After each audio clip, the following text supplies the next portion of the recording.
Now in readiness for baby number 2. We conceived, but I think it was the 10th week. I got an infection. Yes. A UTI and it was a UTI. blood. The following day it was on a Sunday. We were coming to church and we started bleeding. We went to sonographer and all that, and we were told, they told you the baby. you're having a miscarriage. As a man, you have to be way more intentional about connecting with your children. If you are not, there will just be that natural gap. The children will always go to the mother because of that. So, and they do that even up to today. For example, when Caleb is anataka kukula, the first person atafikiria ni mama yake. So, just being more intentional about connecting with them.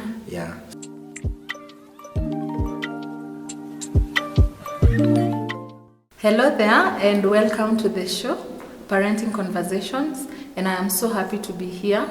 I'm joined by a beautiful couple, parents of 2. They will introduce themselves. But before we start, I would like to say that we are shooting this video at Grace Hill Mission Church, where God writes beautiful stories. Welcome our couple today. Please introduce yourselves. My name is Caroline Yaki Victor Njoroges.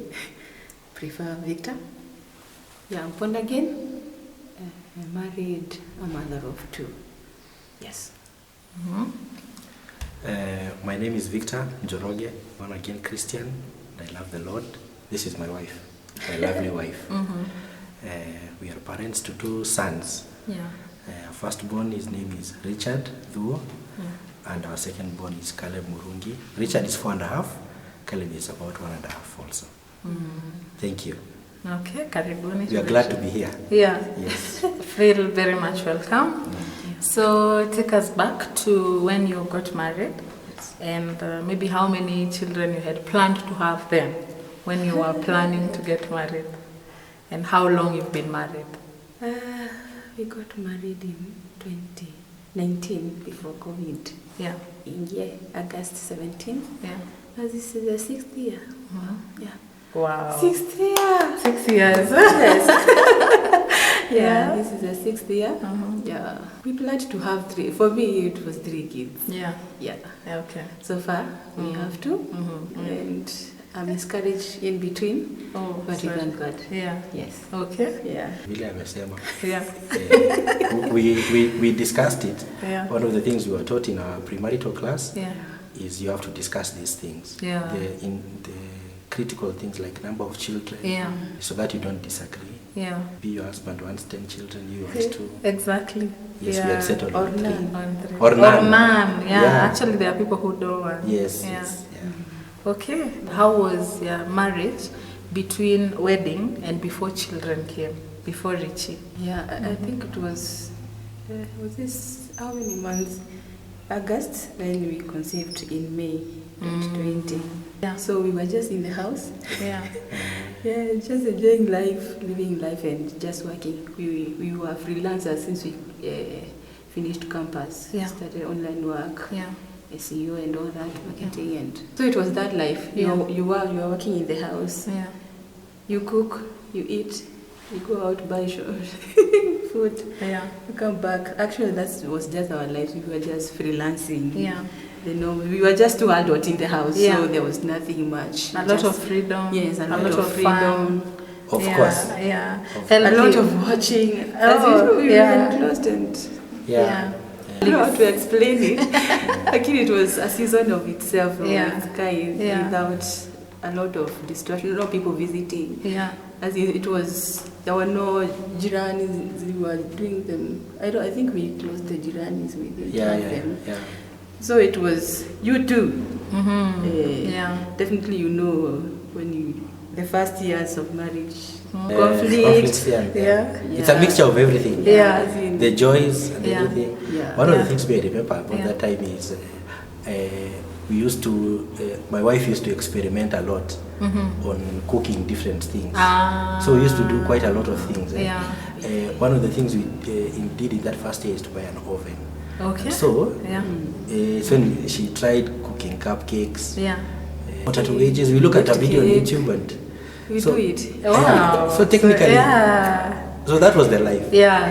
Yes. A lot of time Fun. together. Yeah, to try things. Yeah.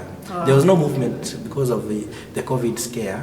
Because we used to sometimes sleep in a sitting room. Oh. When you're watching, as in. In fact, there are several weeks where we used to sleep in the sitting room. Yeah. You just put a mattress there, sometimes even COVID, and you just. You're sleep there. Just Wow. there, yeah. No limits, no Yeah. boundaries, just there. Towards the end, we will compare that life Oh. with life now with children. Okay. So yeah. Okay. Okay. So what do you do? We've been Been freelancing since 2017.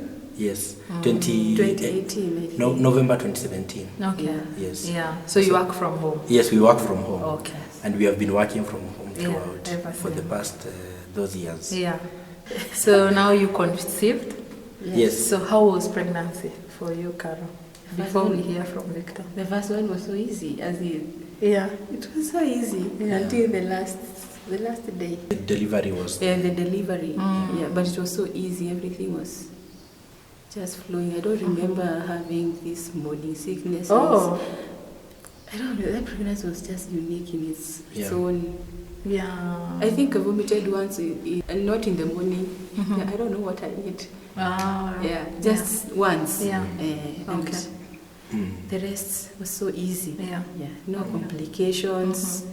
Was doing things the normal way. I think the first child, you have a lot of energy, Yeah. a lot of strength Yeah. you have not experienced, and it was so smooth for me. Yeah. Then comes to the delivery. Yeah, I think your time your pregnancy, I think one of the things I remember, Okay. the first baby, Yeah. because you don't know a lot. Yeah. You've never been there before. Yeah. So we used to Google a lot to learn. The womb has done this, or what is Yes. happening. Yeah. Then Google tells you, you're okay. Yeah. Don't worry. Yeah. Maybe Baby you start center. hearing some movements, movement. Yeah. some concern, some pain. Yeah. Unasikia some pain, I don't know, from Even the here. last one. Yeah. The last month. Yeah. The last month. Yeah. I remember one of the pains was she would feel some pain here in the abdomen. Unakuwa concerned. Yeah. And then you go to Google. Google tells you, because you're pregnant, your womb is expanding, your abdomen. Yeah. So you can't expect it to be. The same way. So saa ingine unasikia kauchungu hivi. Yeah. But they give you what to watch out for. Yeah. Bleeding. Yeah. Consistent pain. Yeah. Yenye haiendi. Yeah. But si ati umeketi hivi ukasikia nini, maybe no. Yeah. But now the first baby, those things, they make your heart beat. Yeah, of Because course. you don't know. Exactly. You don't know. Yeah. Anything. Did you rush to hospital even once? I don't For remember. anything We small. used to Google first. We used to Google first. But there was no movement really. Yeah. Oh yeah. There was no movement. Yeah. Since it was tulikuwa ndani ya COVID kabisa. Yeah. It was the masks time. Yeah. A lot of masks, the government is confused, Yeah. the world is confused. Everyone actually. News Everyone is ilikuwa confused. one of the things we used to do in 2020, we used to watch a lot of CNN and then you see how 500,000 people are dying per day Yeah. in America. It was so scary. Yes. Yes. Yeah, so hakukuwa na haraka ya kwenda hospitali even if there is anything. Yeah.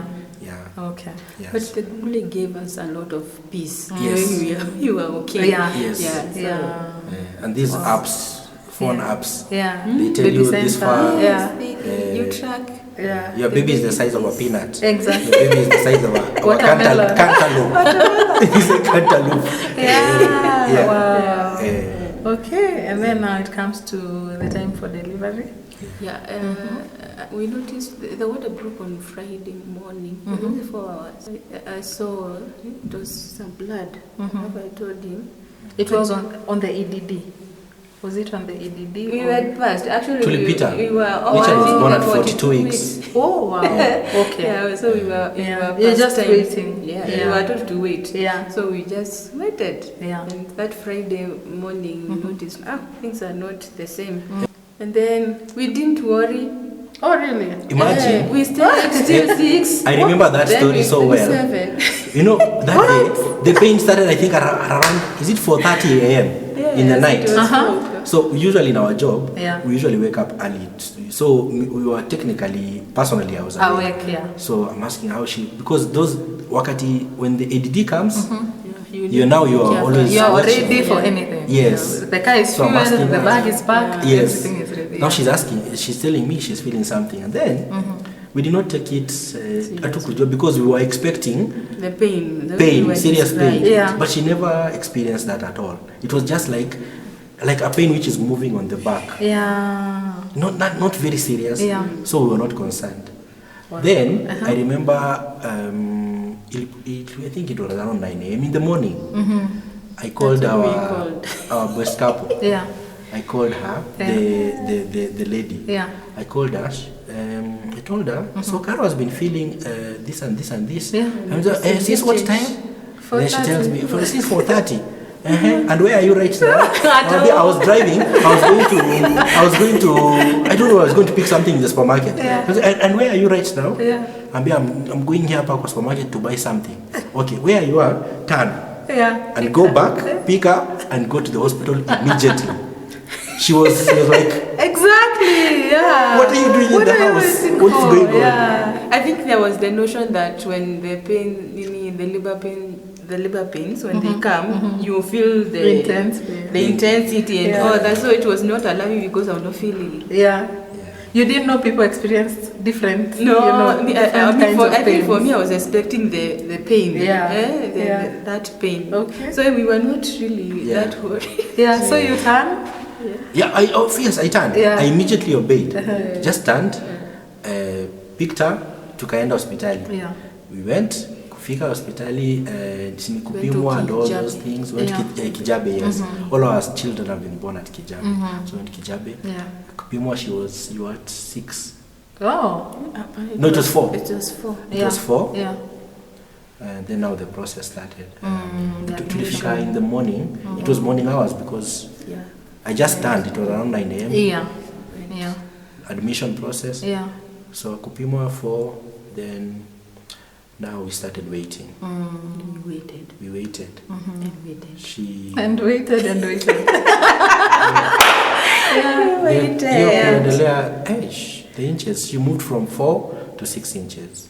Centimeters, you mean? Oh, those ones. Yeah. The centimeters. Yeah. Those inches. Inches are way bigger. So we waited into the evening. Oh, we were told to walk. We walked. We walked in that hospital. So are you now in pain?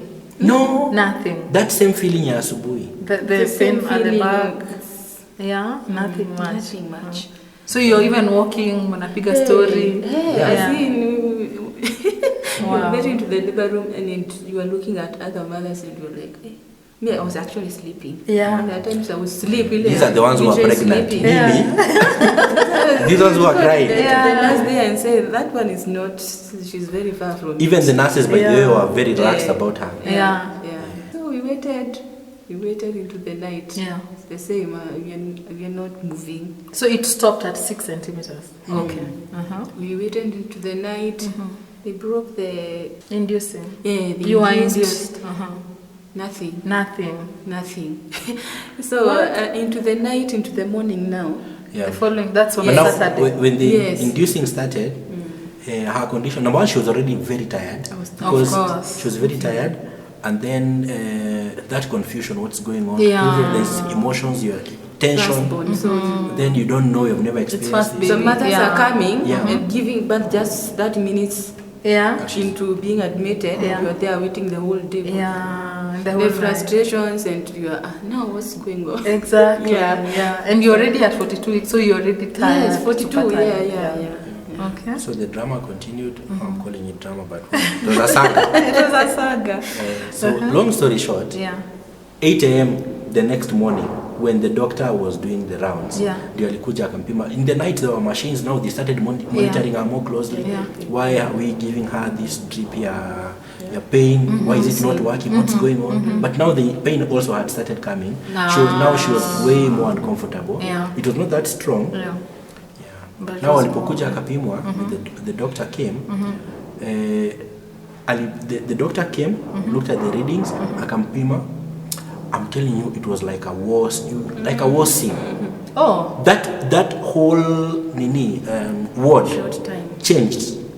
The first thing we saw, they told me to sit outside. Okay. The first thing I saw is all the nurses from all the nurses in the almost all of them all the nurses came and surrounded her. Yeah. They are no ni kukuja kupewa instructions. You go get this, you go get this, you go get this, you go do this, you go do this. So the doctor noticed something abnormal.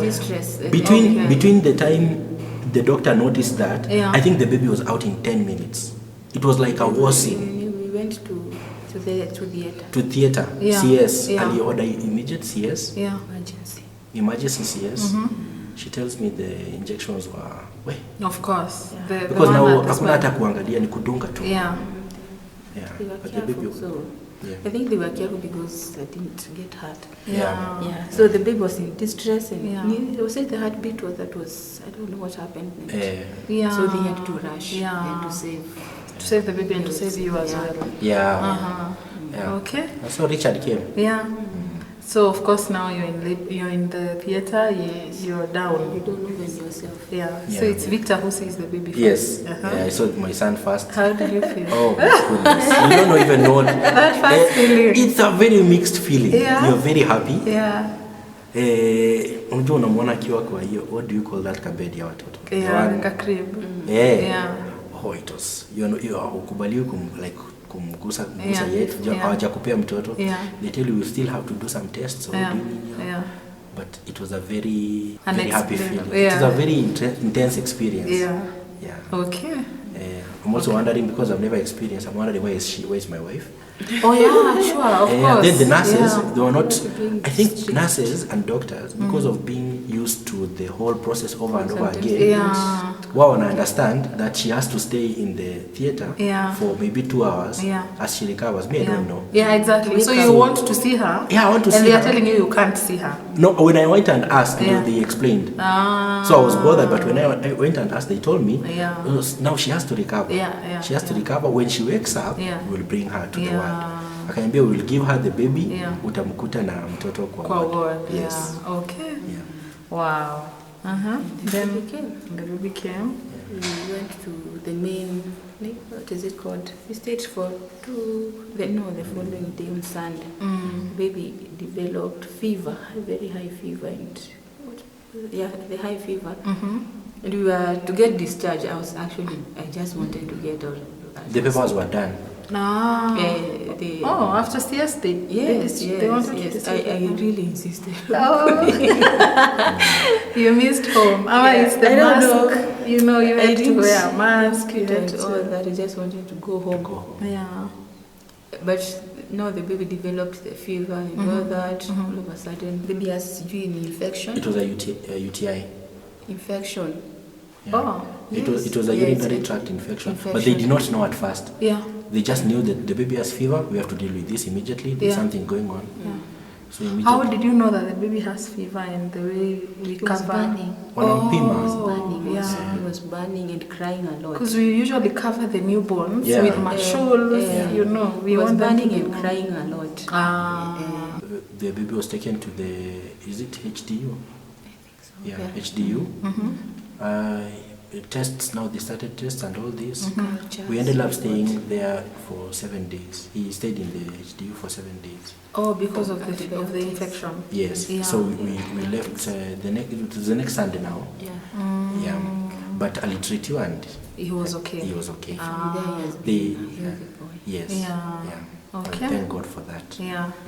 So coming home with a newborn. What changes? Some of the pain. The first was the pain. Your wound. Yes. The pain. I was using painkillers, but the pain was so bad. Much. It was too bad. That was one of the things that up to today I remember. You still remember? Pain. You want to wake up from the bed, like you have to find a posture. Waking up. Or you tell Victor to throw you. The first time. Wow. The pain. Later when we were talking, we thought maybe it was because of the shock. Because in normal, if you are going for a normal CS, scheduled, they would prepare you. You're also ready psychologically. But now this shock process. So I think that is what caused the pain. The muscles maybe were not ready. She was in a lot of pain. And also she labored fast before now this year. It was just. Okay. It was bad. Yeah. Those first few month number 1 and number 2 were very hard, were very tough, and also now learning to take care of the CS wound. Yeah. What to watch out for? They tell you do this, do this. Cleaning. Yeah. How was breastfeeding, baby one? We were taught in the hospital. Yeah. That was not a nice thing. People touching you, pulling you. They invaded your privacy. Yes, that's the process of It was not new, but the first time and the baby latched very well, so it was easy. Yeah. After the first time, kugongwa na nurses and kuambiwa do this. Okay. Yeah. And you so had it was milk. easy. Yes, I had milk, but it was not a struggle. Okay. It was not a struggle. There was a lot of it, plenty of it. Plenty of milk. Yes. So, Okay. yeah, so it was easy until we came home and we started cracking. The pain. Yeah. That's another one. Yeah. And the boys, how they feed, my friend. Yeah. So it was. Yeah. But they are healed and we continued. You continue. Yeah. So Richard is now okay? Yes. Yeah. How was the adjusting for you, Victor? Yeah. From a small family of 2 to a big family of 3. How was I it think for the you? biggest shift was mental Ah. in my mind. Although you had thought about it the month before, Yeah. seeing it Yeah. in reality, Yeah. hearing the baby cry at night, Yeah. seeing your wife in pain, Yeah. she can She can barely do nothing. even the first few weeks, even positioning the baby, bringing him close, ndio anyonye, was a struggle because she moves her hand, pain. Yeah. It was a very. So it was all your work now to be make there her, to help. Yeah. To be there to help. Yeah. It was a very now seeing it in reality. Yeah. It takes a lot on your mind. You're like, wow. But I thank God for grace because He gave us grace to go through it. Yeah. Go through the pain, all that. Yeah. Learning the. Yeah. For me, thankfully. Yeah. Thankfully, because we are used to working late hours at night. Yeah. So for us. Yeah. Throughout for all our children, waking at night has never been a struggle. Oh, really. wow. It has never been an issue. Yeah. That's one of the things which is kind of unique about freelancing and what we do. Yeah. Because we work night hours. Yeah. But I wouldn't say that the many times that the baby would wake up, nimi ilikuwa naamka. No. It was the first few after alipona. Yeah. Most of the time ilikuwa ni yeye anaamka. Your sleep came back. One of the things which we did not really do. We tried, but we never really gave the baby milk ya kuweka kwa ya kustore. Expressed milk. Yes. Main reason we are at home. She's at home. There is no need. The need is not there. When the baby wants to breastfeed, the mother is there. Yeah. So.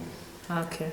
Yes. One of the tasks he took is washing the babies. He's been washing them up to today. Yeah. You're the one who washes the babies. In terms of percentages, you can say I wash the babies 97%. Wow. Yes. As in she only helps when there's a specific. She's the one who helps. Yes. To wash the babies. Wow. In other families, the man helps. I feed the children. Yeah. And I birth them. Yeah. I dress them. Wow. And I think he enjoys the. Yes. I think for me it's the fun. Even I never want to get into the way they are boys, so they enjoy the energy, the vibe. Sometimes I try, those times I try to watch Richard. You see, there's that vibe that is lacking. He's missing. But when they are together and with Dad. The noise, the energy, the throwing of water and all that. For me, I want to be gentle with them. But for him, they are men. Let's do this. Wow. So from I don't know, since it was forced by circumstances, he took it and ran with it. So that is one of the things he has been doing consistently with them. Wow, that's nice. And also now feeding them. I think in the early wakati, because now we're in the house, the more you learn, you realize there was one person who told us the connection between a mother and a child is usually not as hard as between a father and a child. Because it's natural. Because it's natural. So the man was telling me, he was a man, he was telling me, as a man, you have to be way more intentional about connecting with your children. If you are not, there will just be that natural gap. The children will always go to the mother because of that. So, and they do that even up to today. For example, when Caleb is anataka kukula, the first person atafikiria ni mama yake. And then okay. But and then now I go and pick him, and then I go and feed him. So just being more intentional about connecting with them. So that's one of the Okay. So at what point did now you people felt that we needed another baby? We had part of what before we got married, and also after we got married. First few, we had one of the things you discuss is the gap between your children. You had a plan in mind. Yes. So even Richard was not like, oops. No. Richard was actually oops, but not by it was a few months. It's actually by 3 months. Yes. We had planned to start looking for a baby. In September. Is it September? After August. 1 year, as in we after 1 year. Yes. I see. It did not happen. It came like 10 months before. I remember the story, how that happened. After we got married, you are told about family planning and all these things. So we took family planning. It was the coil. Went and put a coil. But now, there was a time tulikuwa tumeenda hospitali. We were not faithful in checking it. You know it's a process of checking it. It has been planted very correctly, and so you have to go for clinics to ensure that to ensure that it's still in the position. In the position. So we didn't go, and later we realized that actually it's not in the right position because it was hurting him. So when we went to the hospital, that's when the doctor told us. It was hurting me. I hope you understood. It was.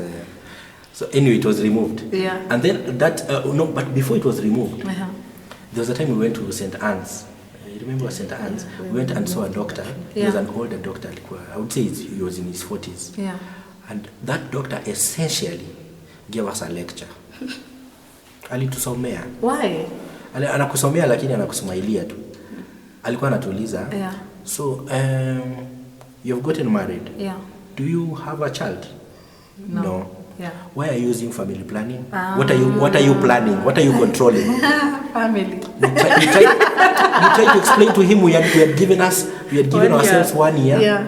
He started telling me, so you don't know if you can have children. You are using family planning. You are because you're telling us. Family planning affects the lady's body already.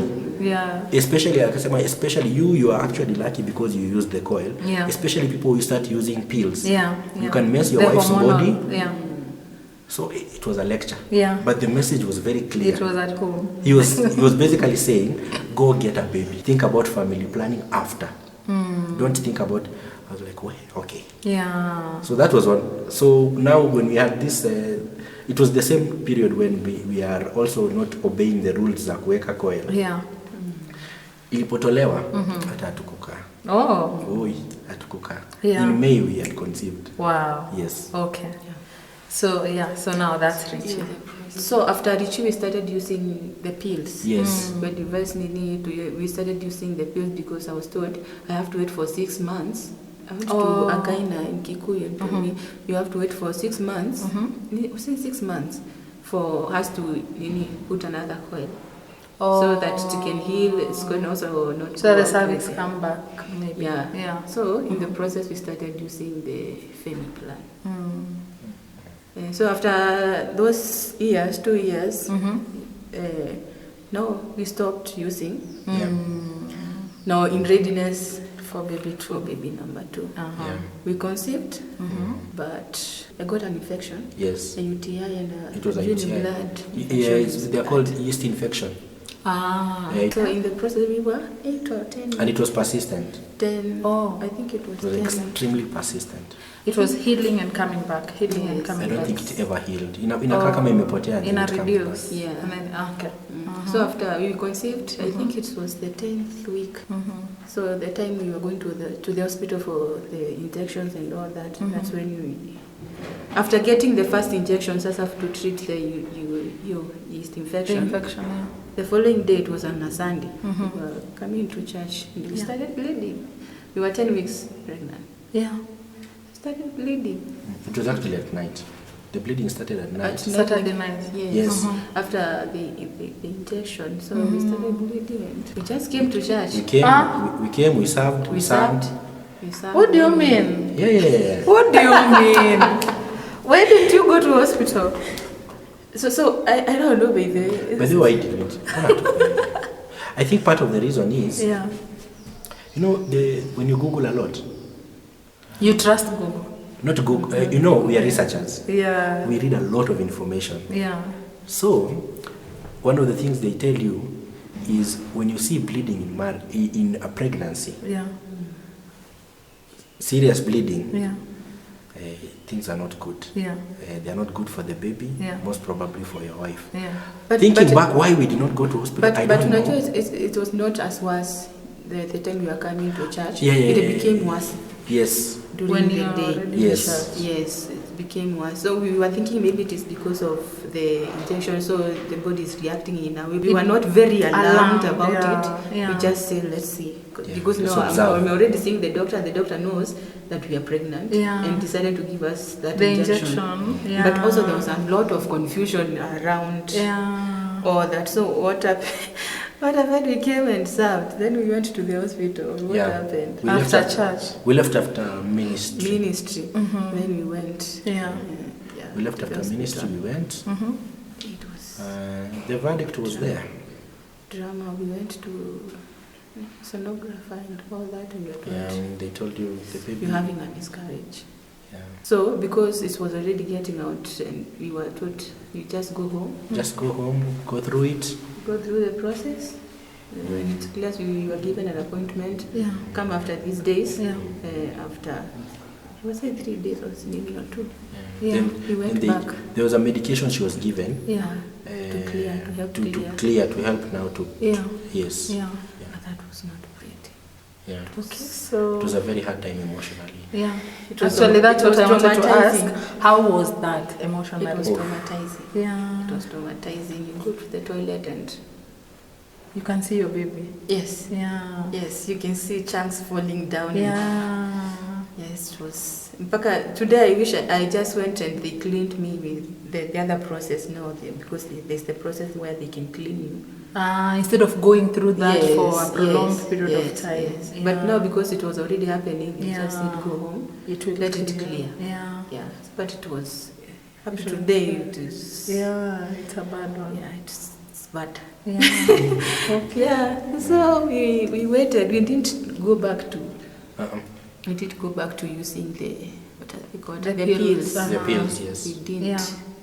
So months later, we conceived Caleb. How many months later? September to March. Okay. So during that period of losing the baby, did you find yourselves blaming yourselves for anything? Sometimes I blamed the doctor for not being careful, because when we went to the gyna, they were actually surprised. Why did the doctor give you this medicine when you were pregnant? So it was not safe for pregnancy. The medication, the miscarriage happened because of the injection. Oh no! It happened, I think, because tulidungwa hiyo sindano. It was mchana, Saturday. It was the first overdose. The first one. Alipodungwa tu hivi, ni zile unaenda unadungwa. Then you come back for another one. Yes. When she came, that same night is when it happened. Then now when you go give the doctor the history, they tell you, ooh. The gyna. Oh no. The gyna. You were not meant to be given this because it's not safe for pregnancy. But the story behind it is the yeast infection had become very persistent. So the reason why, I'm not deterring the doctor or anything. No, but I'm saying the yeast infection had become recurrent. So every time you are given a medication, they start with it was not working because it could come back. So we got the first, I think alikunywa maybe 5 or 6 different kinds of medications over a long time, over months. So anakunywa, it comes back. So this medication was a stronger dose. And it was sure to work. No, they wanted to, it was just a bigger dose to see if it's going to work. Because we were wondering what was wrong, why it was not being why the medications were not working. So that's what caused the miscarriage. To cut that story short, is when we went to the gyna, they were treating the wrong thing. It was not a bacteria, it was fungal. They were giving us antibiotics for bacteria, but it was fungal. That doctor, the gyna, alituandikia some medication, 2 tablets, one for her, one for me. 2 only. Although one was 1,950 shillings. Very expensive one. Very expensive. And we were told, in fact, she insisted, she told us, when you go to the pharmacy, any pharmacy, they will tell you they have this medication. But I don't want you to buy any of them. I want you to go to Aga Khan and buy from the Aga Khan pharmacy alone. And I want you to buy the original one. It was from the company which was making COVID vaccines, Pfizer. It was that same company. Told us, I want you to buy from Pfizer specifically this medication and go to Aga Khan. We were given. That infection went away. Just like that. So those ones were treating us for the wrong one. So the blame no wonder they weren't recurring. Yes, because you're not being treated. Exactly. Yes. They're just suppressing the infection. Okay. So there's the blaming, and later you just heal and say, and move on. If God wanted this baby by the way, no matter the circumstances, you still have the baby. The sovereignty of God. I remember Pastor Salome telling you, don't know what God has saved you from, so and I said, it is well. I rest. Okay. So Caleb comes. You conceive Caleb. So how was now his pregnancy compared to Richie's pregnancy? I think it was also easy, according to me, according to how I've heard other ladies speak. I think for me, the pregnancy, it is, based on the two, it's been easy. It's been easy, but for the Caleb, I think my back was aching more. After Richard, things went here in my back. So I think one of the highlights zilikuwa a big deal for Caleb is my back. Plus we didn't have the house help, so there was also a lot of praying, a lot of house chores. Yes. So there was that. But I would say also when it comes to pregnancy and complications, I think it was easy. It was easy. Yes. So now you had to book for an elective CS. After Richard, they told us we cannot have a baby normally. The possibility of that. What caused the stopping at 6 centimeters? It's possible to. She's happen possible again. To have the same. Yes. Okay. To book. So we booked. And the delivery was easier. It was easier. Okay. It was easier. We gave birth December 19th. Yes. And it was okay, no infection. We came home. Okay. So how is parenting now? 2 children. I would say parenting is a lot of fun and a lot of work. Yes, at the same time. It's a mix of everything, but mostly it's just a lot of fun and a lot of work, seeing your babies grow. One of the biggest blessings that God has given us is that we have seen, both of us have seen everything that has happened with each of our children. We were there for everything, every first step, every word, everything, because we work in the house. So we have observed everything that has happened with them. Wow. It's a big blessing. What a blessing, also because we have during the when we had Richie, we had somebody to help us. But during Caleb's time, we did not really have somebody to help us. So and that's how it has been. So we have Hakuna, as in, they have not been written down, but we have roles. Yeah. I wash the kids, my wife cooks, does this, she washes the clothes, I feed, you get. Yeah. So the parenting is that, and then now the fun part is talking to your children, seeing the milestones, teaching them, and all that. Okay. Yes, every day. Yeah. Yes. Okay, so for me it has been fun. I think for me I've grown up with girls, and the at energy. home. Yeah. The energy. Yeah. My goodness. Sometimes I just sit down and say, I just let like the energy in your house compared to where you come from. Yes. Sometimes I just sit down and let them jump over you. Yeah. Just do anything they Take want it because I'm already overwhelmed. I'm already overwhelmed. And most of the times they come to play with me because Dad it's working and all that. Yeah. So but I thank God. I think there's the joy of all that. Yeah. I don't complain. I'm not complaining, but the energy. Just amazing. As in how someone can be active throughout the day. Yeah. And still be active tomorrow. Yeah. Like it's a whole life.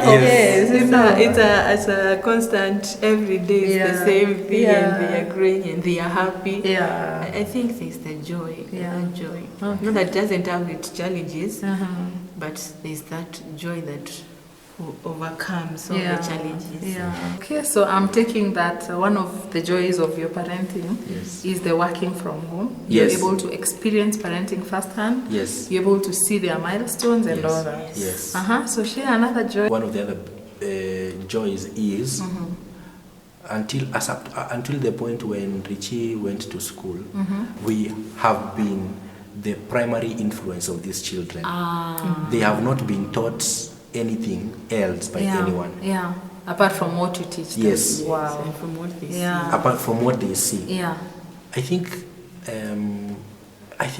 I wouldn't want to take that for granted. Exactly. Because your child is observing firsthand from you. Yeah. From you what is happening. Yeah. How life is. Yeah. They can't say this other person told us this or this. Yeah. When Richie now has gone to school, now he's learning also from school. Yeah. So once in a while he would come, he'll tell you this and this, Yeah. this word. He says something, then you're like, oh, you nani alikuambia? Yeah. But before that, just the two home of us. vocabulary, home life. Yes. Yeah. Wow. Okay. Yeah. Have you experienced any major challenge? For me, I think it's the balancing of work and their time. Yeah. Because they just want you to be there. Of course. Like a teacher, they want you to be present in every time. Yeah. So when you want to concentrate sometimes, Mommy, daddy this. Oh, Daddy this. And their needs, you have to take, like if they want water and you're busy doing something, you have to You have to give stop. them water. You have to go feed them. Yeah. As in, so I think that has been one of balancing everything, which is why I think also working at night becomes very effective. Now you can concentrate. You're sleeping. Yeah. So you concentrate during the day. Now, when you are very sleepy, you can do the. You can be there. Sometimes you just go to the sitting room and stay there. Actually, they just want to see you. Yes, they just want to see you. Your presence. Sometimes I've realized the father is there. They have no. He is there. So they'll give themselves a lot of tasks to do. They'll run, they'll play as long as you're there. But when you're not there, or when you touch your laptop to start working, they'll keep that's on when they calling. will need. So I think that has been one of the challenges. You're balancing work and now parenting, giving them the attention and being present in the moment. Okay. Just to add on that, just the fact that parenting itself is work. So when you have work plus work, it's double work. Fatigue.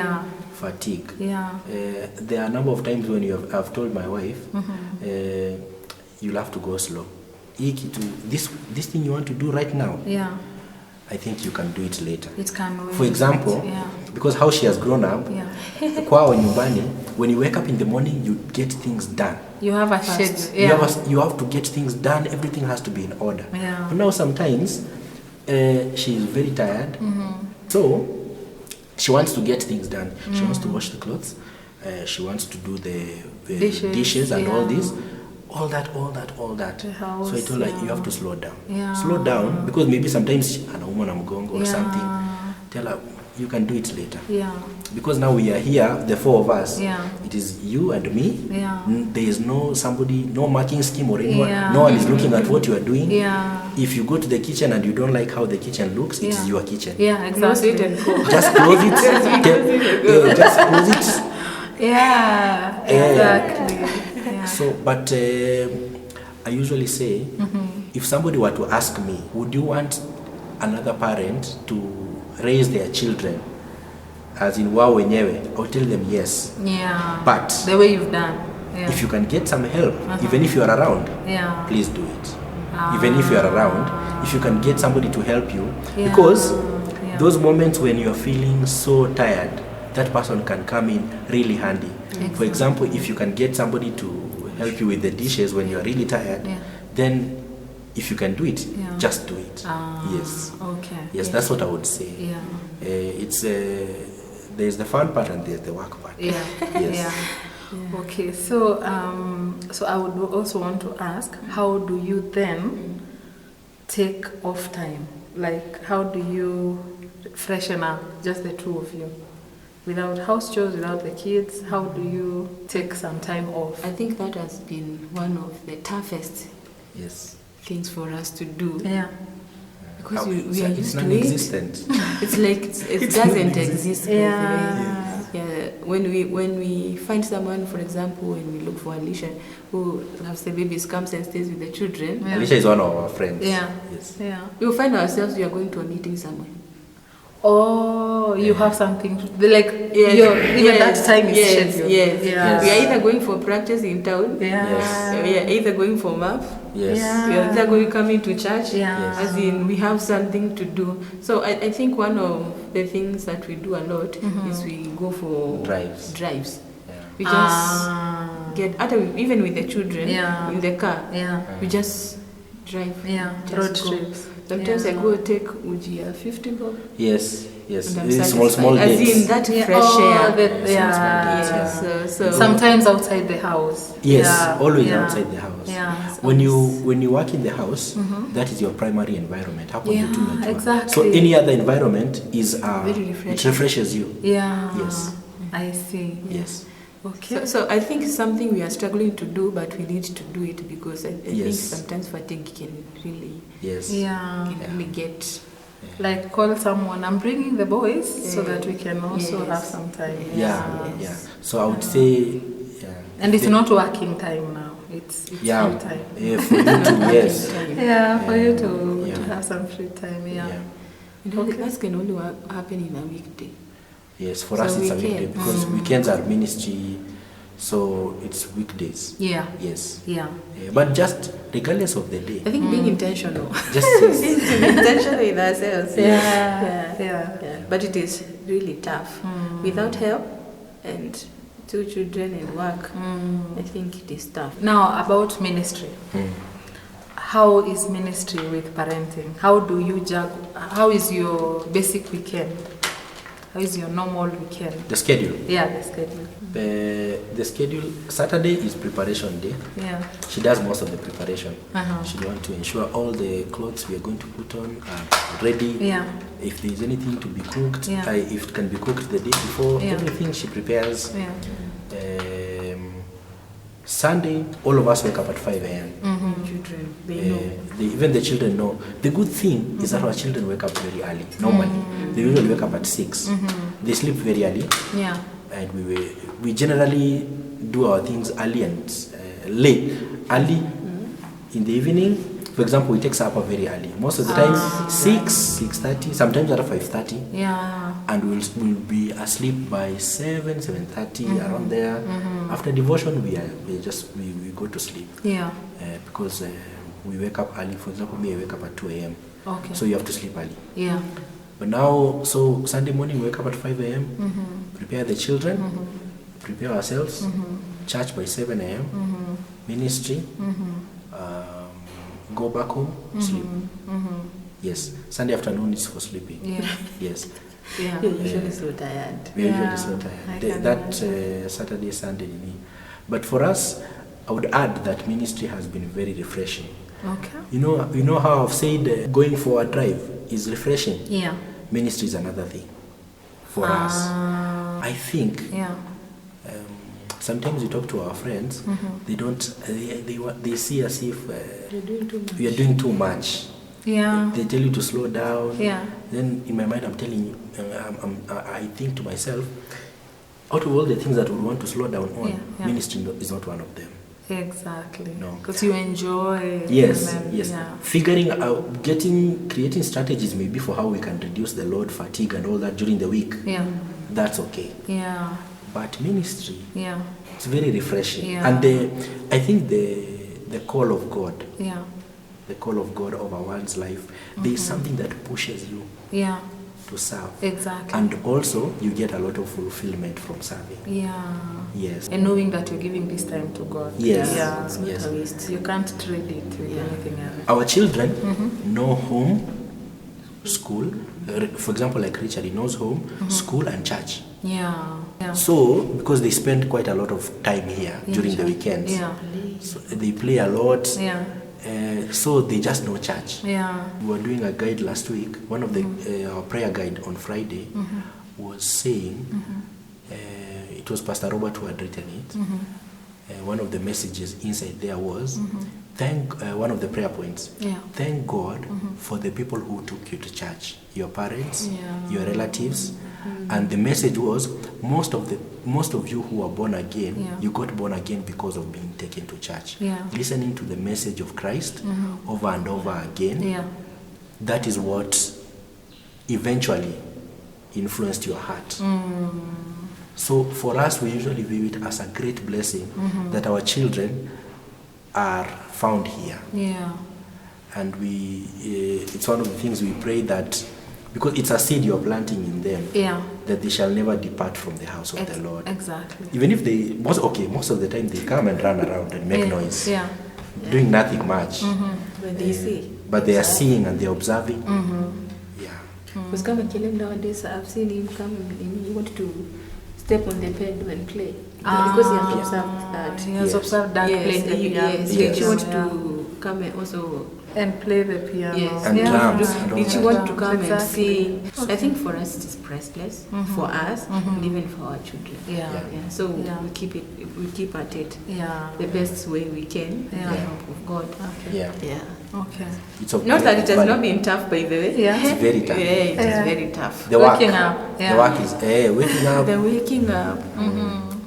Even for them, because now we come, we just let them and we come to serve here. Anyone who wants to handle them there, will handle them there. So we just leave them. We just go to check on them when maybe they are crying or they need something. So we just leave them. Or they are moving around. Kuja kwa stage, they are here. We usually say there is a specific grace from God for all things. Exactly. For seasons. For all seasons, for all moments, for all situations. I wouldn't want to say that us being here and serving and all that has been tough, like how somebody from the outside would look at it. There is a very unique strength and favor and grace that God gives you for that specific thing. And so that's how we usually view it. And that's why ministry has never been a struggle or a pain. No. Okay. I think there's the notion that children will finally will hate the church because of all that coming. There is that stereotype actually. Yes. But what more can you do? Will you leave them at home? No, of course no. If you are serving, let them see. Yes. If they want to depart, then you did your work. As in, like you them train up a child. Train up a child in the way. So if they have the grace to wake up and come play in church, let them come and play. So as in, Mungu akiona neema imeisha, anataka kuwapeleka to the next level, we also give you the grace for that. Of course. Just do the best you can do. carry them everywhere. We carry them everywhere. When we go to ministries outside with the band, it's very admirable to see you in the car, you know, with your babies there. Yeah, so then I did it. I think it was Sitam Karen. Yes. She told us we want to go to the big church where there are stairs. As in, we want went that to lead worship at Sitam Karen. Wow. The next Sunday, by the way, I want to go to the big church. No, we don't go this way, as in the way we come to church. Let's continue. Yes. Let's continue. On the bypass. Wow. So we enjoy the seasons and the grace. Okay. When it is over, the Lord will give us another way out. Yes. And that is another way of also passing godly values to your children, showing them this is how ministry is done, this is how we serve, because we learn more by observing. Even children, they catch more than they hear. Because for me, I remember in my childhood, I think I loved church from when I was a baby. I used to join the big choirs when I was very 7. As in, I was very little joining choirs. But I remember I was taken there by my uncle who went to church and stopped going, but I continued going. So I think there's that. The way he said that there's someone who took you to church. There was a starting point. There's an introduction. Exactly. Yes. So you do your part, because I think my uncle did his best. He went, took me to church, and he left the church. And you now I'm in church, I'm holding here, I'm in choir, I'm singing and serving. So I think we do our best. Exactly. We model the way God has called you, model in the ministry or in other ways. I also want to say, when children come, your life changes. But they have not come to, like, let's say you are going this way. Children have not come to tell you now, as in to change your life now, you go this way. Before we got children, throughout, since campus, our life has always revolved around ministry. Mimi personally, even her. Growing up, I was always in church, serving in church. And even for her, yes, it's the same thing. So when children came, they just got into the rhythm. That is how. That's how we have always. Before we got married, when we were courting, we have always served. Coming to church early was the norm. Going for rehearsals. Singing, serving, all that, coming to church on Saturday during the week, all that, it is normal. It was normal for us. So when Richard and Caleb came, that is the life they found. And they continue with it. Yes. Exactly. Yes. Okay, so before we come to a close, when I was growing up, I of course observed how I was parented. And there are some things I wanted to copy from my parents. And there are some other things I didn't want to copy. So would you also like to share, maybe when you're growing up, something that you've carried forward to your children from how you've been parented, or something that you don't want to carry? Like, I don't want to parent my children this way, even if that's what I observed. It doesn't have to be your biological parents, even maybe a parent in church, someone there who you observed and you are like, I want to imitate that, or I don't want to imitate that in my parenting. Would you like to share that? For me, it was not my family, it was another family in church. The biggest lesson I learned from them, interestingly, also revolves around church. And for us Christians, don't let your children see Christ in you. Don't force Christ on them. There is a family when I was growing up where I would say the parents, from what I was observing, they used to force Christ and God, because the father loves the Lord and the mother. So the children are told this is a must, and this is a must, and this is a must. You have to do this. You have to. Christians don't do this and this. So unfortunately, what happened is these children, when they became free after they grew up, they rebelled. They rebelled hard. Like, everything you told us not to do, we will do. Drugs, alcohol, everything. Bad company. So one of the things I think we should be careful. Personally, I wouldn't want to do for Caleb and Richard, especially when their minds start understanding things more, because now they are still young. I would rather them see Christ in us. Yeah. In my wife and I. Yeah. How we talk to each other. Yeah. How we pray together. Yeah. How we do devotion. How you even relate as how husband we relate, and wife. yes. That's how they will relate with their wives Yes. later in life. Yes. Let them see it from us directly. Yeah. Not telling them this is how you speak, and then I speak to my wife. I don't in know a how. different way, exactly. It conflicts them. Yeah. I don't know. I'm not saying that family used to do that. Yeah. But you know those outward tendencies. For example, they will come to church every time the man stands up to lead the service. All the children have to be paraded, and the wife. This is my wife. These are my sons, and he's very proud of them, and all that. I'm the age of the children. Yeah. They never used to like it. They're like, why? Why parade us in front of the church? Yeah. I think it's part of it, of forcing. Yeah. You can't force You Christ have to on sit the in church. front. Yes. You know, in church, you have to sit in front. You have to. So when children are playing outside and they are pastor's children, everyone is like, pastor's children should not be playing here. Victor's children should not be playing with sand. Let them see it from you. Yeah. Okay. Yeah. For me, I think I have many things I wouldn't want to pass. You wouldn't want to pass. Okay. Maybe you can share one or two. Yeah. One of them is comparing. I think I grew up being compared a lot. Yeah. It killed my esteem, and it also made me develop an attitude. Yeah. Like someone is better than you. Yes. Oh, okay. So, for example, sometimes you do 99% things right. Yeah. But you'll be scolded for one. Yeah. That is not done right. Yeah. So you find yourself with that push. You want to prove. And I think it has affected me in every way. Yeah, I want to show that I can do all these things. Yes. Yeah. Even when correcting people, you don't know how to appreciate the milestones, the small milestones. Yeah. You want that 1%. To focus on the 1%. The 1% that is not done right. Yeah. So I think for me that has affected me even to worship team leadership. I think it did a lot of damage. You're being compared also. Yeah. Because at the end of the day, this one performed better than you in this. Yeah. For example, you could get everything 90% and get a 70 in Kiswahili. And my friend, I remember one time that found me playing, and it was that kind of scenario. Yeah. And he asked me, why are you playing? And you have a 70 in Kiswahili. And you have a 70 in Kiswahili. I see. I think it's so one of the things I've been really praying God to help me is to appreciate those small milestones.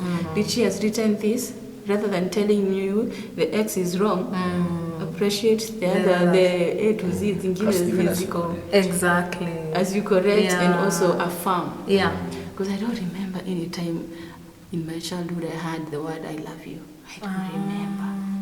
I remember, as in your affirmation. You work. Yeah. Work. Get things done. As paid school fees for you. Yes. I'm paying the school fees. You go farm. So I think there's that compulsion, and I don't want to put my children through that. I want to tell them they are good at this. Yeah. If you find me I'm good in mathematics, which I was actually good in mathematics. Yeah. Appreciate that. Exactly. Go with it. Yeah. As in, look for avenues where that can be explored. Yeah. So that is one of the things, and also giving attention. I think for me, I learned to be defensive when I was very young, because there's no one to listen to me. I was raised by my grandmother when I was very young. Yeah. And we were cooking pombe and all that. So the environment already was toxic. Yeah. I thought you were cooking ugali. No, their home was a brewery. Yeah. Wow. When I was with my grandmother. Yeah.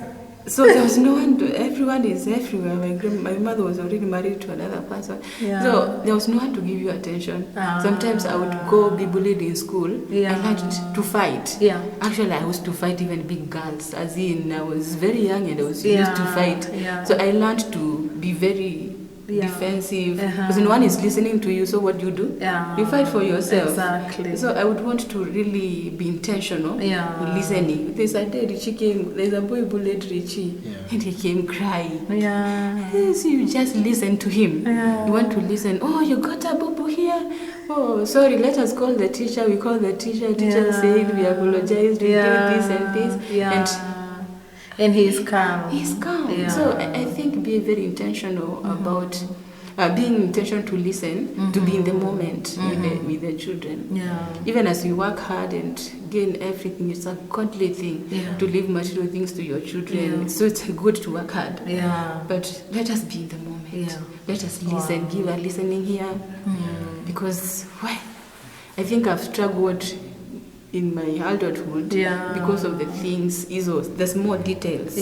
You're not there. You're always scolded for the 1% and all that. So I think those are the things I would want to do. To pass on. But also being very intentional. Because it's not a bad thing to be intentional. Listen, children love that. So, okay. Being in that the moment. That already now sounds like a parting shot. Like a parting shot. You know? And so I think as we conclude, we would like to hear from Victor and Carol how you would advise other parents out there who are parenting and maybe struggling with one thing or another. What you've shared about ministry. Just a parting shot. How would you advise them? For me, my parting shot would be godliness has to be the center of your parenting. You have to be a god. If you are a man, you have to be a godly man, then become a godly father. For a woman, godly woman, then a godly mother. When you take away godliness, then your children will have the world, the views of the world, because that's what you are. So godliness has to be the center. Learn to love your children, to be patient with them, bear the fruit of the Holy Spirit in how you are treating them, in how you are parenting them. I think let's make that a cry and a prayer for ourselves and for all parents. Yes, godliness. Yes. Godliness. Wow. Carol? For me, I would say don't do it alone. You are just a custodian. Your children are not yours. So do it with the help of their Father. Do it with the help of God. Don't do it alone. It is hard. It is hard to be gentle to another human being. Not just the human beings with their own intellects and their own emotions. I think for us, there's no parent that, even our pastor Rukenyu has parented and all that. I have not heard anyone when you say I have been perfect. Of course. But you hear them saying, the Lord helped us. So don't do it alone. It is hard. It is just hard. Yes. So do it with God. Wow. Yes. Okay, so thank you so much, Victor and Carol, for joining us today, and thank you to our viewers who have watched this video.